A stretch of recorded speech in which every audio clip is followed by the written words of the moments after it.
Well, here we are, Hello. sitting in downtown Vancouver in the gay neighborhood, actually Davie Village. And with us today we have Ms. Kathy Baldock, Hi. who has the blog Canyon Walker Connections, and has been a straight woman, by the way. Are you straight? I have been a straight woman and I still am. Okay, thank you very much. And Kathy's been very, very busy. I said I don't know where she gets her energy, but she travels all over the country, both USA and Canada now. And we're so happy to have her here in Vancouver. And with her is Lisa Salazar, one of Kathy's board members and a member of our church and a good friend of ours. Welcome, Lisa. Thank you for doing the interview. And my hubby of 45 years, Robert Peacock. Thank you, Bob, for being here. Kathy, so what do you think of our beautiful city of Vancouver, aside from our rain? It's raining. Well, I see the sunshine outside. The last time I was here was 14 years ago with my children. They were preteens and my ex-husband, and I didn't even have any gay friends. And now I'm going to be speaking at a gay-affirming church. Life has changed in the last 14 years, but I'm looking forward to touring around Vancouver a bit. Lisa's taking me to Whistler tomorrow. You and I we've been friends for a couple of years, I guess, now on Facebook. Must be 2 or 2 years, 3. yeah. And one of the questions I have for you, I won't hold off and wait until Wednesday night when you're speaking, but is what got you involved in your work in our community? Completely through relationship. I had no gay friends, and I think one of the most important things that was going on in my own life was I was in a difficult place, and I've had a history of knowing all the answers to just about everything, whether it would be church or academic things.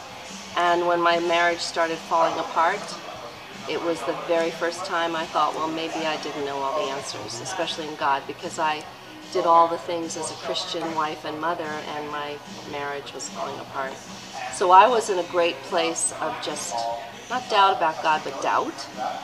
And so I was hiking one day. I had seen Netto on the trail many times, but I had some extra time one day. So I asked her, is it okay if I turn around and walk with you for a while? And I walked the trail with her, and I realized I found a good hiking companion. I could tell from the first time I hiked with her. And when I came back down the trail, there were some things on her truck. Of course, it was a truck with a kayak on the top, and not a lot of my straight girlfriends drove those kind of vehicles. Although I drive a Subaru with a kayak on the top, and I noticed some things that indicated she might be gay, and I didn't have any gay friends. And when I said that to my friends, that I think the woman I'm hiking with is gay, of course they all told me I have to tell her about Jesus. It just didn't sound right. So I hiked with her for a year before she came out to me. And when she finally came out to me, I loved her. And I knew her as a person. So all of the stereotypes as an evangelical Christian I've been told just didn't work for me. And when she came out to me, she then started inviting me into her circle of friends, and the stereotypes weren't holding up. So God used Netto Absolutely. to move One us relationship. One relationship.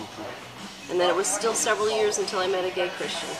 So some of the stereotypes worked because I didn't meet a gay Christian, so I figured, yeah, if you could be gay and be born gay and have legitimate love between one another and long-term relationships, but you still couldn't be Christian because I didn't meet one. So, have you actually seen Jesus in the faces of the people that you've met over the last few years? Yeah. I've seen actually the reflection of Jesus is stronger in the gay community than it is in the straight community. Not a popular thing to say. Why is that, do you think? Because they've had to struggle so hard to understand what grace is. And they've had to, someone could just tell me God loves me, and as a straight person, I believe it. I mean, why wouldn't he? But when you hear that God loves you as a gay person, or you're trying to figure out if that love is legitimate or there or authentic or real or possible, they've had to struggle and get stripped down to everything and get so reduced. And they find grace. And I think some of the most wonderful qualities of a Christian are grace and compassion and mercy, and because the gay community has had to learn that firsthand, We all have that's what I see as Jesus in those we all things. have a friend named Naomi Harvey, Yes? who I've always felt has more grace than anyone I've ever known in my life, and yet she suffered more pain than most people that I know. And I think because of that pain, she understands what grace really means. I recently read Justin Lee's book Torn, and he speaks of grace a lot and talks about the pain and the that he's suffered and others in our community, and it does bring on grace. And I believe, my personal opinion is, God has used our community to show the church Yes. what true love, agape love, is meant to be.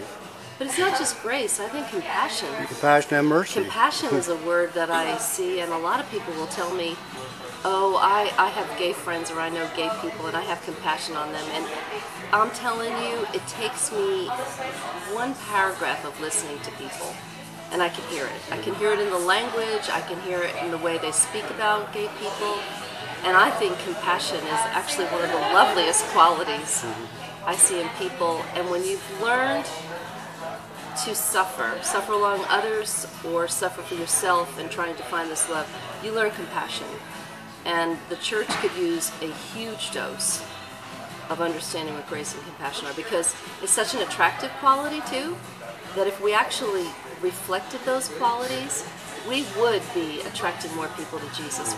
We've got a lot of issues of, we've got PR problems.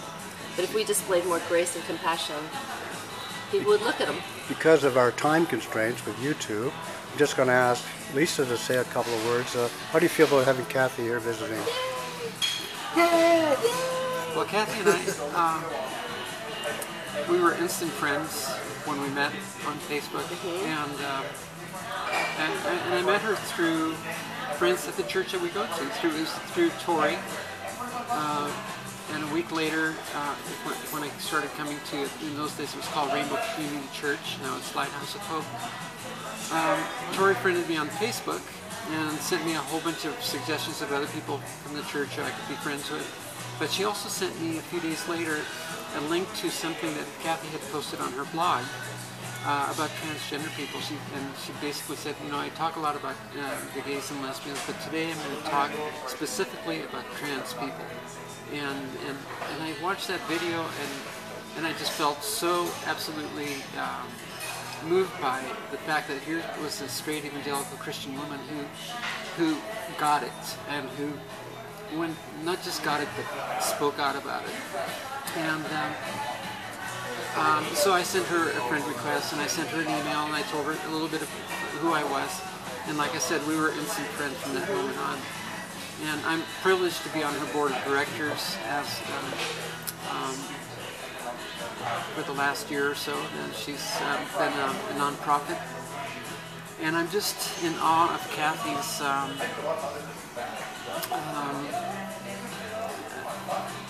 her strength, and I know, because she has shared with me, that she's paid a huge price for stepping out and being an advocate, and socially, economically, in so many ways, Kathy has paid a price for what she has done, and for what she's doing. Now, she used the word compassion, and earlier today she was showing me a video of someone who used the word compassion over and over again. And unfortunately, the people who are anti-gay and anti-everything always say, well, it's compassion that compels us to tell people the truth. Yeah, the truth. It's compassion, and they're not talking about compassion, because compassion is unconditional. If you say compassion, you don't place any conditions. You don't say it's compassion that I need to tell you this. I think they're mistaking it with judgment rather than compassion. So they combine judgment and I'm running out of time here, so... so anyway, that's I'm okay. so No, I happy understand. that Kathy's here. I wish I could do this for a couple of hours, but I want Bob to say goodbye or do something. To what? Say something quickly. Well, I'm just glad Kathy is here, and that we have this opportunity to actually see her in the flesh, which I'm so happy about. She's here in the flesh. Well, thanks, Kathy, for doing this short interview, and I pray that, well, I know you'll love our church, and and the people that attend there tonight. And Wednesday you'll be coming and make a presentation, and we hope that we'll have a full house. Thanks again, and welcome to Vancouver. Thank you.